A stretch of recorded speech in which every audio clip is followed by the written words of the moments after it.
সকাল থেকে একা হাতে সংসারের সমস্ত কাজ যেভাবে টার্গেট নিয়ে করি, morning routine cleaning. Radhe Radhe বন্ধুরা, কেমন আছো তোমরা সবাই? আশা করি ভীষণ ভালো আছো, আমরাও কিন্তু খুব ভালো আছি। আজকে হচ্ছে শনিবার, তোমাদের সাথে নিয়ে আজকের ব্লগটা শুরু করছি। সাথে থাকো, আজকের ব্লগটা তোমাদের খুব ভালো লাগবে। সকালের শুরুটা গাছের কিছু ফুল দিয়ে তোমাদের সাথে শুরু করলাম। গাছে তো বেশ সুন্দর সুন্দর ফুল ফুটেছে, তো তার জন্য ভাবলাম তোমাদের সাথে একটু শেয়ার করি। তো চলে আসলাম এই ঘরটাতে। আজকে এই ঘর থেকেই কাজকর্ম শুরু করব। আসলে এখন অনেকটাই তো গরম পড়ে গেছে, খুব একটা ঠান্ডা নেই, তো সেই জন্য ভাবছিলাম কি যে মোটা মোটা ব্ল্যাঙ্কেটগুলো আছে না, ওগুলো একটু গুছিয়ে রেখে দেবো, মানে কেচে তুলে রাখতে হবে। তো আজকে তো আর কাচবো না, তো সেই জন্য আমাদের বেডরুমের যে ব্ল্যাঙ্কেটটা ছিল, যেটা এখন ভাঁজ করছি, এটা না ওই ঘরেরই ছিল, তো এটা না গায়ে দেওয়া যাচ্ছে না, রাতে প্রচণ্ড গরম লাগছে। তো পাতলা দুটো আছে, ওই দুটোই রাখলাম। আর হচ্ছে মোটাটা এই ঘরে না ভাঁজ করে রেখে দিচ্ছি, যখন ধুয়ে নেবো তখন হচ্ছে বের করে নেবো আবার।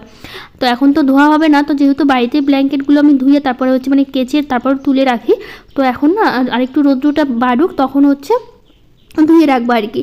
তো আর কটা দিন যাক, তারপরে হচ্ছে ব্ল্যাঙ্কেটগুলো ধুয়ে তারপরে হচ্ছে তুলে রাখবো। তো সেই জন্য এই ঘরের সব ব্ল্যাঙ্কেটগুলো না ভাঁজ করে তুলে রাখলাম। তো সেই জন্য এই যে বিছানাটা গুছিয়ে নিয়েছি, নিয়ে তারপরে এখন ঘরটা ঝাড় দিচ্ছি। ঘর ঝাড় দিয়ে তারপর আমাদের ঘরটাতে যাব। আর ওই ঘরে না পাতলা ব্ল্যাঙ্কেটগুলো রেখেছি। এখন তো পাতলাগুলো গায়ে দিলে ঠিক আছে, যেহেতু ঠান্ডাটা কমে গেছে, এখন অনেকটাই গরম পড়ে গেছে, তো সেই জন্য ভাবলাম পাতলাগুলোই রাখি, তারপরে হচ্ছে মোটাগুলো হচ্ছে তুলে রাখি। তো হচ্ছে রিনা ব্লগ থেকে দিদিভাই বলেছে, রাধে রাধে বোন, খুব ভালো লাগলো, এত কাজকর্ম করো তুমি, আমার খুব ভালো লাগে, গুছিয়ে, অনেক ভালোবাসা রইলো তোমাকে। থ্যাংক ইউ দিদিভাই, অনেক অনেক ভালোবাসা, আর এইভাবে পাশে থেকো আর ভালোবাসা দিও। তো যাই হোক, এই ঘরটাতে আসলাম, মানে আমাদের বেডরুমটাতে এসে, তো এখন হচ্ছে আমি এই যে আমাদের খাটটা একটু মুছে নিচ্ছি। তো ঘরে এসে দেখি না অনেকটাই ধুলো পড়েছে, যখন বিছানাটা গোছাতে আসলাম তো দেখলাম কি ধুলো পড়ে আছে। তো ভাবলাম তাহলে মুছে নেই, একবারে কাজগুলো সেরে নেই আর কি। সকালবেলার টাইমটা কাজ না করলে না ভালো লাগে না। তো সবসময় ক্লিনিংয়ের কাজটা না আমি সকালবেলাটাই করি, দুপুর টাইমটা ভালো লাগে না। তো সকালবেলা উঠে যে রকমের কাজ থাকে, মানে যত রকমের কাজ থাকে আর কি, সকালবেলা করতেই আমি বেশি পছন্দ করি। তো সেই জন্য সকালবেলা উঠে করি। আর দুপুরবেলার কাজ টাইমটা অতটা ভালো লাগে না, কারণ সেই টাইমে না আমার ভিডিও এডিটিংয়ের কাজ থাকে, তারপর ভয়েস দিয়ে রাখি সেই টাইমটা আর কি। তো সেই জন্য দুপুরবেলাটা একটু ফাঁকা রাখি টাইমটা, যাতে অন্য কাজগুলো করতে পারি, মানে ভিডিওর কাজগুলো করতে পারি। তো সেই জন্য একটু সকাল সকাল ঘুম থেকে উঠে না তারপরে হচ্ছে এই ঘরের যত রকমের কাজ আছে আর কি, সব কাজগুলোই করে নিই আর কি। তো খাটটা মুছে নিয়ে তারপর এখন আলমারিটা মুছে নিচ্ছি, তো দরজাটাও মুছে নেব। তো আলমারিটা দরজাটা কয়েকদিন, মানে বেশ কয়েকদিন হলো মোছা হচ্ছিল না, তো একটু তো ধুলো পড়েছেই, তো সেই জন্য ভাবলাম কি মুছে রাখি। তো হচ্ছে এই জানলার কাছে থাকে, তো জানলা দিয়ে তো একটু ধুলো আসেই, আর সকালবেলা করে তো বেশ অনেকক্ষণই জানলাটা খুলে রাখি। দুপুর টাইমটা হচ্ছে জানলাটা বন্ধ করি, যখন মানে সব কাজ শেষ হয়ে যায় সেই টাইমটাতে এসে জানলাগুলো বন্ধ করি। তো সেই জন্য হচ্ছে একটু ধুলো পড়ে আর কি ঘরের মধ্যে, জানলা দিয়ে ঘরের মধ্যে ধুলো আসে, আর সবসময় না জানলা বন্ধ করে রাখতেও ভালো লাগে না। তো সেই জন্য ভাবি কি একটু খুলে রাখি ঘরের মধ্যে। তো দুপুর টাইমটা না প্রত্যেকটা ঘরেরই জানলা বন্ধ করে দিই, আবার সারাদিন খুলে রাখলেও প্রচুর ধুলোবালি ঘরের মধ্যে ঢুকবে। তো সেই জন্য কিছু মানে কয়েক ঘন্টা খুলে রাখি, তারপর কয়েক ঘন্টা হচ্ছে বন্ধ করে রাখি। তো এদিকে আলমারিটা মুছে নিলাম, নিয়ে তারপরে দরজাটাও মুছে নিলাম। তো এই ঘরে দেখো যে দুটো ব্ল্যাঙ্কেট দেখতে পাচ্ছি, এগুলো কিন্তু একদম পাতলা পাতলা ব্ল্যাঙ্কেটগুলো।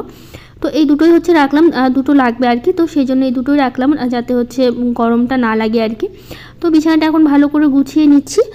তো হচ্ছে কামরুন বোন বলেছে, হাই প্রিয়াঙ্কা দি, আমি কামরুন আসাম থেকে বলছি, তোমাকে সময় পেলে তোমার ব্লগ দেখি, আমার খুব ভালো লাগে, তুমি খুব পরিষ্কার পরিচ্ছন্ন, আর আমার খুব ভালো লাগে জানো, এরকম মানুষ আমিও খুব চেষ্টা করি পরিষ্কার করে রাখার। তোমার রান্নাবান্নাও খুব ভালো লাগে, তুমি পারলে তোমার রান্নার রেসিপিগুলো শেয়ার করো। আর হ্যাঁ, আমি তোমার ছোট বোন কিন্তু। থ্যাংক ইউ বোন, অনেক অনেক ভালোবাসা, এভাবে ভালোবাসা দিও। আর তোমার কমেন্টটা পড়ে তো আমার ভীষণ ভালো লেগেছে, খুব সুন্দর একটা কমেন্ট করেছো তুমি। তো বিছানাটা গুছিয়ে ঘরের মোটামুটি কয়েকটা ফার্নিচার হচ্ছে একটু মুছে নিলাম, নিয়ে তারপরে এখন ঘরটা ঝাড় দিচ্ছি। তো ঘরটা ঝাড় দিয়ে ডাইনিংটা ঝাড় দেবো, তারপরে তো রান্না আছে, রান্না করতে যেতে হবে। তো আজকে যেহেতু শনিবার, দুজনেরই স্কুল আছে, বাবানেরও আছে, বাবানের পাপারও স্কুল আছে, তো দুজনেই স্কুল যাবে। তো বাবানেরও স্কুল আছে, তো বাবানও তো সকাল সকাল উঠে পড়ে আমাদের সাথে। আর আমি এখন যেহেতু একটু ঠান্ডাটা কমে গেছে, তো তাই একটু চেষ্টা করি আর সকাল সকাল ঘুম থেকে ওঠার, কারণ যখন একটু ঠান্ডাটা বেশি ছিল তখন একটু দেরি করে ঘুম থেকে উঠতাম, কিন্তু এখন হচ্ছে এই ঠান্ডাটা অনেকটা কমে গেছে, তো এখন সকালবেলা উঠতে অসুবিধা হয় না। তো একটু সকাল সকাল ঘুম থেকে উঠি। তো আমরা উঠে গেলেও বাবানও উঠে পড়ে। তো মাঝে মধ্যে বাবান কখনো শুয়ে থাকে, যখন ওর একটু বেশি ঘুম পায় হয়তো, তো মাঝে মধ্যে একটু দেরি করে ঘুম থেকে ওঠে। তো আজকে আবার খুব তাড়াতাড়ি উঠে পড়েছে আমাদের সাথে। তো এদিকে ডাইনিংটা ঝাড় দিতে দিতে এখন দেখি বেসিনটাও পরিষ্কার করতে হবে। তো এটা তো প্রতিদিনই আমি পরিষ্কার করি, প্রতিদিন তো হাত ধোয়া হয় না, পরিষ্কার না করলে ভালো লাগে না, তো প্রতিদিনই একবার করে আমি করে রাখি আর কি। তো এদিকে বেসিনটা পরিষ্কার করলে তারপরে হচ্ছে এই সাইডটা ভালো করে ঝাড় দিয়ে নিচ্ছি। আর রান্নাঘরটা কিন্তু আমি ঝাড় আগেই দিয়ে নিয়েছিলাম, তো রান্নাঘরটাও ঝাড় দেওয়া হয়ে গেছে দিয়ে তারপরে চলে আসলাম ছাদে। তো এইদিকে দেখো কয়েকটা কুল এনেছিল বাবানের বাবা, তো সেই কুলগুলো একটু রোদে দিচ্ছি। আর হচ্ছে এই যে রসুন এনেছিল, তারপরে হচ্ছে রসুনগুলো একটু কাঁচা রসুন, তো মানে একদম নতুন রসুনগুলো, তো ভাবলাম কি একটু শুকিয়ে রাখি, নইলে হচ্ছে নষ্ট হয়ে যেতে পারে। তো সেই জন্য ভাবলাম একটু রোদে শুকোই, তারপরে 2 দিন ধরে একটু রোদে শুকিয়ে নিয়ে তারপরে হচ্ছে ঘর মানে তুলে রাখবো আর কি। তো সেই রসুনগুলো একটু শুকিয়ে নেবো। আর হচ্ছে কয়েকটা কুল এনেছে, তো কুলের ভাবছি কি আচার করব। তো কুলগুলো আমি ধুয়ে তারপর হচ্ছে রোদে দিলাম আর কি, তো শুকিয়ে যাবে। তো একটু এখনও রোদটা ওঠেনি ঠিক মতো, যেহেতু সকালবেলায় দিলাম, তো একটু দেরি হবে রোদটা উঠতে। তো ভাবলাম সকালই দিয়ে রাখি, পরে আবার না মনে থাকে না, তখন অনেক সময় মানে অন্য কাজে ব্যস্ত হয়ে গেলে না তখন আবার ভুলে যায় আর কি, কিছু কাজ যেটা সঙ্গে সঙ্গে মনে পড়লে না করলে না তখন আবার ভুলে যায় আর কি। তার জন্য যখন যে কাজটা তখন করে নিলেই ভালো আর কি, নইলে ভুলে যাওয়ার একটা মানে আমি তো ভুলে যাই আর কি। অনেক সময় ধরে কিছু একটা কাজ করব, ভাবলাম যে পরে করব, তখন আবার মনে থাকে না যে কোন কাজটা আমার করতে হতো আর কি। তো যাই হোক, ঘরের ভিতরটা ঝাড় দিলাম, দিয়ে এখন হচ্ছে যে উঠানটা ঝাড় দিচ্ছি। তো উঠোনটা খুব একটা নোংরা হয় না, যখন একটু হাওয়া থাকে তখন একটু কয়েকটা গাছের পাতা পড়ে, তখন একটু নোংরা হয়। তাছাড়া যদি হাওয়া না থাকে না উঠোনটা বেশ পরিষ্কারই থাকে, খুব 2-1টা পাতা হয়তো পড়ে থাকে এইদিকে ওইদিকে, কিন্তু হচ্ছে বেশি পরিষ্কার থাকে। তো এই সাইডটা আবার কয়েকটা পাতা পড়েছে, ওই যে ওই সাইডের গাছগুলো আছে পাশে আর কি, পাশের বাড়ি, আমাদের তো বড় গাছ নেই, সবই ছোট ছোট গাছ। তো সেই জন্য হচ্ছে পাশের বাড়ি থেকে মানে গাছের আর কি পাতাগুলো এসে পড়ে হাওয়াতে অনেক সময়। তো আমাদের একদম প্রাচীরের সাথে তো গাছগুলো, তো হাওয়া না থাকলেও এমনি শুকনো পাতাগুলো ঝরে না আমাদের জায়গাতে এসেই পড়ে আর কি। তো এগুলো ভালো করে ঝাড়টা দিয়ে নিলাম। আর আজকে দেখছি গাছে, জবা গাছেও তো বেশ অনেকগুলো ফুল ফুটেছে, আর জবা গাছে না বেশ অনেকগুলো ফুলও ফোটে জানো তো। এখন যেহেতু গরম পড়েছে না, তো গাছে না জবা গাছে বেশ অনেকগুলো করে ফুল ফুটছে। ঠান্ডার সময় খুব একটা ফুটতো না, কয়েকদিন পর পর 2-1টা করে ফুটতো। তো এখন দেখছি যেহেতু গরম পড়া শুরু হয়ে গেছে, তো জবা গাছে বেশ 4টে 5টে 6টা 7টা করেও ফুল ফুটছে একদিনে আর কি। তো এদিকে ভালো করে রাস্তা পর্যন্ত একদম ঝাড় দিয়ে দিলাম। প্রতিদিনই কিন্তু একদম গোটা রাস্তায় আমি ঝাড় দিয়ে দিই, মানে আমাদের বাড়ির সামনে যতটুকু রাস্তা পড়ে ওই রাস্তা পর্যন্ত আমি প্রতিদিনই ঝাড় দিয়ে দিই। তো এখন এই যে উঠানে বলছি দরজার সামনে একটু জল দিয়ে দিচ্ছি, যেটা তো প্রতিদিনই দিয়ে থাকি, তো এখানে জল দিই আর কি। তো জল দিয়ে তারপরে চলে যাবো আবার ঘরে হচ্ছে। তো ভাবলাম কি গাছেও একটু জল দিই, ভাবছিলাম যে এখন আর আজকে জল দেবো না, কিন্তু হচ্ছে এখন মনে হলো যেহেতু মাটিগুলোও শুকিয়ে গেছে আর যেহেতু অনেকটা গরম পড়েছে, এখন যদি গাছে জল না দিয়ে রাখি তো গাছ বেশি দিন বাঁচবেও না। তো যেহেতু এগুলো ঠান্ডার ফুল, তো এখনও গাছে ঠিকমতো ফুলই ফোটেনি, এখনও অনেক ফুল ফোটা বাকি আছে। তো ভাবলাম কি তাহলে গাছগুলোতে একটু জল দেই, তো সেই জন্য প্রত্যেকটা গাছগুলোতে একটু জল দেবো, আর লঙ্কা গাছেও জল দেবো। তো দেখছি লঙ্কা গাছের গোড়াগুলোও শুকিয়ে গেছে, তো ভাবলাম আগে গাঁদা ফুলের গাছগুলোতে জল দিয়ে দিই, তারপরে হচ্ছে লঙ্কা গাছেরগুলোতে জল দেবো আর কি।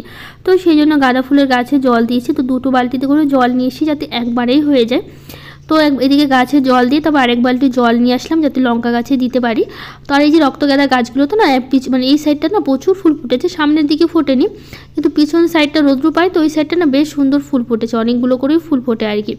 তো এদিকে হচ্ছে গাছে আমার জল দেওয়া হয়ে গেছে, লঙ্কা গাছে আর কয়েকটা বাকি আছে, কটাই দিয়ে দেবো তাহলেই হয়ে যাবে। তারপর আবার ঘরে গিয়ে রান্না বাকি আছে, সেগুলোও করতে হবে। তো এদিকে দেখো স্নান করে নিয়েছি, এদিকে গাছে জল দিয়ে স্নান করে তারপর এদিকে পুজো দেওয়া আমার হয়ে গেছে। তারপরে চলে যাব রান্না করতে, আজকে যেহেতু শনিবার নিরামিষ রান্না করব। তো যাই হোক, এদিকে দেখো সিম্পল বিবিতা বোন বলেছে তোমার ঠাকুর ঘরটা অনেক ভালো লাগে, আর তোমার বাগানে যে সাদা গাঁদা ফুল গাছগুলো রয়েছে ওইগুলো দেখতে আমার খুব ভালো লাগে, কত ফুল ফুটে থাকে। থ্যাংক ইউ বোন, অনেক অনেক ভালোবাসা। তো আজকে না রান্না করব হচ্ছে একটু এইদিকে মিক্স সবজিটা করব আর কি। তো এইদিকে না সব রকমের সবজি আমি কেটে নিয়েছি, ঘরে এত রকমের সবজি ছিল, তো 2-1টা করে সব রকমের সবজি দিতেই দেখি অনেকগুলো সবজি হয়ে গেছে জানো তো। তো এইদিকে করবো হচ্ছে একটা মিক্স সবজি করবো আর একটু আলুর ঝোল করবো। তো ডাল করতে চেয়েছিলাম, তো বাবানের বাবা বললো কি একটু আলুর ঝোল করো টমেটো দিয়ে, তো ডাল করতে হবে না। তো আমার খুব একটা পছন্দ না, কিন্তু বাবানের বাবা খেতে খুব পছন্দ করে, তো ওই বললো দেখি, তো ওর জন্যই করছি। তো সেই জন্য এইদিকে দেখো আলুর ঝোলটা ওইদিকে পাশে বসিয়ে দিয়েছি, আর এদিকে সবজিটা আর একটু বাকি আছে, আর কিছুক্ষণ একটু মানে ভাজা করে নেবো, একটু আদা বাটা দিয়েছি। আর এদিকে আলুর ঝোলটা আমার হয়ে গেছে, অনেকক্ষণটা ফুটিয়ে নিয়েছি। তো এর মধ্যে শুধু টমেটো দিয়েছি আর একটু ভাজা জিরের গুঁড়ো দিয়েছি, খুব মানে সেরকম কোনো মশলা দিইনি আর কি। তো আলুর ঝোলটা নামিয়ে নিয়ে এখন করে নেবো হচ্ছে বেগুন ভাজা। তো অনেকগুলোই বেগুন কেটে নিয়েছি, আর অনেকগুলো বেগুন এনেছিল, তো নষ্ট হয়ে যাবে, তো ভাবলাম একটু বেশি করে বেগুন ভাজাটা করি আর কি। তো সেই জন্য এই যে দেখো বেগুন ভাজাটা আমি বসিয়ে দিয়েছি, অনেকগুলোই মানে করেছি আর কি। তো এদিকে বেগুনটা এক সাইড ভাজা হয়ে গেছে, একটু উল্টে পাল্টে নিচ্ছি। তো সুস্মিতা দিদিভাই বলেছে আমি মধ্যগ্রাম থেকে বলছি, তোমার ভিডিও প্রথম দেখলাম, খুব ভালো লাগলো, তোমার ঠাকুর ঘরটা খুব সুন্দর আর রান্নাঘরটাও সুন্দর সাজানো। আমিও জানো সকালে স্নান পুজো করে তারপরে হচ্ছে রান্নাঘরে ঢুকি। তো আমিও স্নান পুজো করি, রান্নাঘরে ঢুকি, কিন্তু এই ঠান্ডার জন্য কয়েকদিন করতে পারিনি। গোটা মানে গরমের সময় তো প্রতিদিন সকালবেলা স্নান সেরে পুজো সেরে রান্না করি, কিন্তু গরমের জন্য না কয়েকদিন হয়নি, মানে গরম বলতে সরি মানে ঠান্ডার জন্য আর কি, ঠান্ডার জন্য কয়েকদিন হয়নি। গরমের টাইমটা ঠিক আছে, ঠান্ডার সময় না একটু সকাল সকাল স্নান করতে একটু অসুবিধা হয়ে যায়, তো সেই জন্য ঠান্ডার কদিন না স্নান করতে পারিনি সকাল সকাল। তো এদিকে আমার সবজিটা হয়ে গেছে, নামিয়ে নিয়েছি। তো এদিকে হচ্ছে আলুর ঝোল, বেগুন ভাজা আর সবজিটা আমার হয়ে গেছে। তারপর হচ্ছে বাবানের পাপা ওদেরকে সবাইকে খেতে দিয়ে দেবো। তো ভাবলাম তাহলে বাসনগুলো ততক্ষণে মেজে নিই। তো বাসনগুলো মেজে নিয়ে তো এখন ধুয়ে ধুয়ে হচ্ছে রেখে দিচ্ছি। তারপর হচ্ছে ওভেনটা একটু মুছে নেব। তো কয়েকটাই বাসন ছিল, খুব একটা বাসন ছিল না। তো বাবানের পাপাকে হচ্ছে আর শাশুড়ি মাকে খেতে দিয়ে দিয়েছিলাম, ওরা সবাই খেয়ে নিয়েছে, শুধু আমার খাওয়াটা হয়নি। তো ভাবলাম আমি এদিকে রান্নার মানে কাজ না সেরে না খেতে ভালো লাগে না, তো সেই জন্য ভাবলাম কি তো এদিকে হচ্ছে যা যা কাজ ছিল সবটা করে নিই, তারপরে খেয়ে নেবো। তো এদিকে বাসন মাজলাম, তারপরে বাবানকে রেডি করিয়ে বাবানকে আবার স্কুলে পাঠাতে হবে। তো সেই জন্য ভাবলাম কি তো এইদিকে হচ্ছে আগে রান্নাঘরের কাজটা করে নিই, তারপরে হচ্ছে বাবান তো আবার স্কুলে যাবে, ওকে স্কুলে পাঠাতে হবে। তো বাসন মাজা হয়ে গেছে, রান্নাঘরের কাজ মোটামুটি হয়ে গেছে। তো ভাবলাম বেসিনটাও মেজে নিই। আর কয়েকটা জামা কাপড় আছে জানো তো, ওগুলো হচ্ছে ভাঁজ করতে হবে, তাহলেই কাজ শেষ হয়ে যাবে, সেরকম কোনো কাজ নেই। আর আজকে মানে কি বলবো, বেশি কাজ করতে পারিনি, আসলে শরীরটা একটু খারাপ আছে, কারণ হচ্ছে খুব গলা ব্যথা ছিল আমার। তো সেই জন্য শরীরটা ভালো লাগছে না, গলা ব্যথার জন্য মাথাটাও যন্ত্রণা ছিল, তো সেই জন্য খুব একটা কাজ করতে পারিনি। মানে যতটুকু কাজ না করলে নয় সেইটুকু কাজই করেছি আর কি। তো সেই জন্য ব্লগটা খুব একটা বড় করতে পারিনি। তো এদিকে বাবানকে স্কুলে পাঠালাম, বাবানের পাপা স্কুলে চলে গেল। তো যে কটা জামা কাপড় ছিল সে কটা ভাবলাম একটু গুছিয়ে নিই। তো লক্ষ্মী কুণ্ডু দিদিভাই বলেছে কিছুদিন আসতে পারেনি, প্রিয়াঙ্কা একজনের বাড়ি ঘুরতে গিয়েছিলাম তাই আসতে পারেনি, আর কামাই হবে না, রোজ আসবো। থ্যাংক ইউ দিদিভাই, তুমি এতদিন কমেন্ট করোনি না, তুমি তো প্রতিদিন কমেন্ট করো ভিডিওতে এসে, তো তুমি এতদিন কমেন্ট করোনি, আমি ভাবছিলাম যে তুমি কেন কমেন্ট করছো না, কোথায় গেলে, খুব চিন্তায় ছিলাম দিদিভাই। তো তুমি কমেন্ট করলে খুব ভালো লাগলো আর কি। তো অনেক অনেক ভালোবাসা দিদিভাই, কেমন আছো তুমি কিন্তু জানিও। তো যাই হোক, এদিকে দেখো কয়েকটা জামাকাপড় কালকে আমি কেচেছিলাম, তো সেই জামাকাপড়গুলো ছিল, তো সেগুলো একটু ভাঁজ করে নিচ্ছি। তো আগের দিন ব্লগে আরও কিছু দিদিভাই কমেন্ট করেছে, Susmita Dinda blog, Nazneen blog, Mamata Begum, Samia Sadia, Ranjita Shah, Jharna Dhara, Buli Debnath, Tumpa SD, Chameli Shah, Krishna Sardar, Shreyasi blog, AP daily blog. তো সবাইকে থ্যাংক ইউ, অনেক অনেক ভালোবাসা। আজকের ব্লগটা এখানেই শেষ করছি।